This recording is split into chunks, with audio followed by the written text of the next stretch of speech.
வணக்கம். ஒரு IT company எப்படி ஒரு பக்கம் புதுசு புதுசா ஃபீச்சர்ஸ் கொண்டு வராங்க, அதே சமயம் எந்த பிரச்சனையும் இல்லாம சர்வீஸையும் கரெக்ட்டா குடுக்குறாங்கன்னு யோசிச்சிருக்கீங்களா? சரியா பிளான் பண்ணலன்னா ஒரு சின்ன சேஞ்ச் கூட பெரிய குழப்பத்தை உண்டாக்கலாம். சோ, அவங்க அதை எப்படி சரி செய்றாங்க?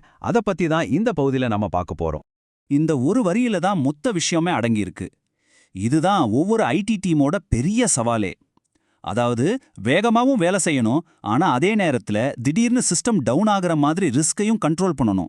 இது ரொம்பவே ஒரு நுட்பமான பேலன்ஸ். இதுதான் நம்ம இப்போ கேட்க போற முக்கியமான கேள்வி. இந்த பேலன்ஸை அவங்க எப்படி கொண்டு வராங்க? வாங்க அதை புரிஞ்சுக்க உள்ள போலாம். சரி, இத பத்தி நாம டீடைலா பார்க்கறதுக்கு முன்னாடி ஒரு 10 செகண்ட்ல ஒரு குயிக் ஆன்சர். இதோ இந்த 3 தான் அந்த முக்கிய வகைகள்: ஸ்டாண்டர்ட், நார்மல் மற்றும் எமர்ஜென்சி. இது ஒவ்வொன்றும் ஒரு குறிப்பிட்ட காரணத்துக்காகவும் ஒரு குறிப்பிட்ட அளவு ரிஸ்க மனசுல வச்சும் டிசைன் பண்ணப்பட்டிருக்கு. சரி, இப்ப வாங்க இந்த ஒவ்வொரு சேஞ்ச் டைப்புக்கும் என்னென்ன வித்தியாசம் இருக்கு, அது எப்படி தனித்துவமா இருக்குன்னு கொஞ்சம் ஆழமா பார்க்கலாம். முதல்ல ஸ்டாண்டர்ட் சேஞ்ச். இதுல முக்கியமான வார்த்தைகள் ப்ரீ அப்ரூவ்ட், அதாவது முன் ஒப்புதல் பெற்றது, அப்புறம் குறைந்த ஆபத்து. இதெல்லாம் வழக்கமா அடிக்கடி செய்யற வேலைகளுக்கு. பெரிய பெரிய எக்ஸ்பர்ட்ஸோட டைமை இந்த சின்ன சின்ன வேலைக்கு வேஸ்ட் பண்ணாம இருக்கத்தான் இந்த சிஸ்டம். இங்க சுவாரஸ்யமான விஷயம் என்னன்னா, இந்த மாதிரி மாற்றங்களுக்கு ஒவ்வொரு தடவையும் போய் அப்ரூவல் வாங்க தேவையில்லை. ஏன்னா இதுக்குன்னு ஏற்கனவே வரையறுக்கப்பட்ட பாதுகாப்பான ஒரு வழிமுறை இருக்கும்.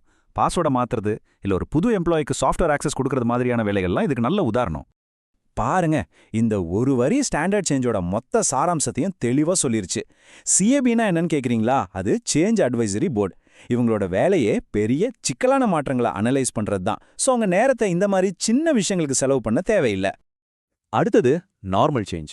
ஐடி உலகத்துல நீங்க பார்க்குற பெரும்பாலான முக்கியமான திட்டமிட்ட மாற்றங்கள் இந்த கேட்டகரிக்குள்ள தான் வரும்.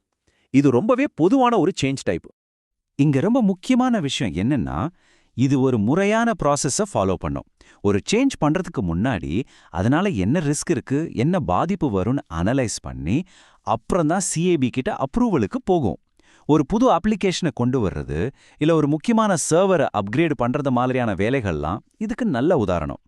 பாத்தீங்களா, இந்த ஒரு வரியே சொல்லுது நார்மல் சேஞ்ச் எவ்ளோ திட்டமிட்டு ஒரு ஸ்ட்ரக்சரோட பண்ணப்படுதுன்னு. இங்க வேகத்தை விட பாதுகாப்புக்கும் நிலைத்தன்மைக்கு தான் அதிக முக்கியத்துவம். கடைசியா எமர்ஜென்சி சேஞ்ச். பேர்லயே இருக்குல்ல, இது முழுக்க முழுக்க ஒரு அவசர நிலைக்கானது. ஒரு பெரிய சிக்கலை உடனடியா சரி செய்ய இதை பயன்படுத்துவாங்க. இங்க வேகம்தான் ரொம்ப ரொம்ப முக்கியம். யோசிச்சு பாருங்க, கம்பெனியோட மெயின் சர்வர் டவுன் ஆயிடுச்சு, இல்லைன்னா ஒரு பெரிய செக்யூரிட்டி அட்டாக். அப்ப நம்ம காத்துட்டு இருக்க முடியுமா? முடியாது. அந்த மாதிரி நேரத்துல தான் எமர்ஜென்சி சேஞ்ச் வரும். இதுக்கு எமர்ஜென்சி சிஏபி, அதாவது இ-கேப் மூலமா ரொம்ப வேகமா அப்ரூவல் கிடைக்கும்.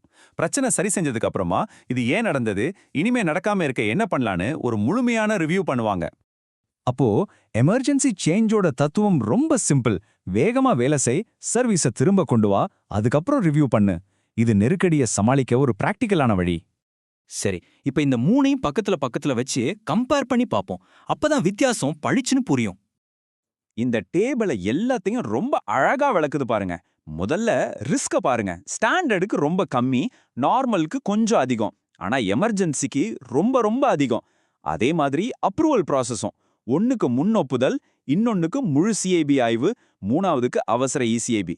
வேகம், பயன்பாடு எல்லாத்துலயுமே இந்த தெளிவான வித்தியாசத்தை நீங்க பார்க்கலாம்.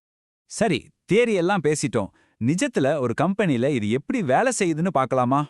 ஒரு கம்பெனியோட பார்வையிலிருந்து யோசிப்போம். சின்ன சின்ன அடிக்கடி செய்யற வேலைகளுக்கு ஸ்டாண்டர்ட் சேஞ்ச் ப்ராசஸை யூஸ் பண்ணுவாங்க. இது வேகமா வேலையை முடிக்கவும் நேரத்தை மிச்சப்படுத்தவும் உதவுது.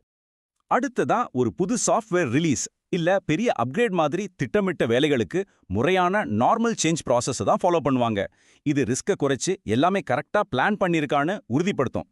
கடைசியா திடீர்னு ஒரு பிரச்சனை வருதுன்னா அப்போ எமர்ஜென்சி சேஞ்ச் ப்ராசஸ்க்கு மாறிடுவாங்க. இது சர்வீஸை சீக்கிரமா திரும்ப கொண்டு வரவும் பிசினஸ்க்கு ஏற்படுற பாதிப்பை குறைக்கவும் ரொம்ப அவசியம். இங்க உங்களுக்கு ஒரு ப்ரோ டிப். இப்போ இருக்கிற பெரிய ஐடி கம்பெனிஸ்லாம் இந்த ப்ராசஸை சர்வீஸ் நோ மாதிரி டூல்ஸ் மூலமா ஆட்டோமேட் பண்ணிடுறாங்க.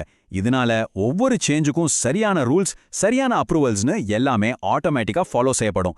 இது மனுஷங்க செய்யற தப்ப குறைச்சு மொத்த சிஸ்டத்தையும் வேகமாவும் பாதுகாப்பாவும் மாத்துது. சரி, நாம இப்போ இந்த 3 வகை மாற்றங்களையும் பத்தி தெரிஞ்சுக்கிட்டோம். இப்போ உங்களுக்கான கேள்வி: உங்க டீம்ல இல்ல உங்க கம்பெனில இந்த வேகத்தையும் ரிஸ்கையும் எப்படி பேலன்ஸ் பண்றீங்க? யோசிச்சு பாருங்க.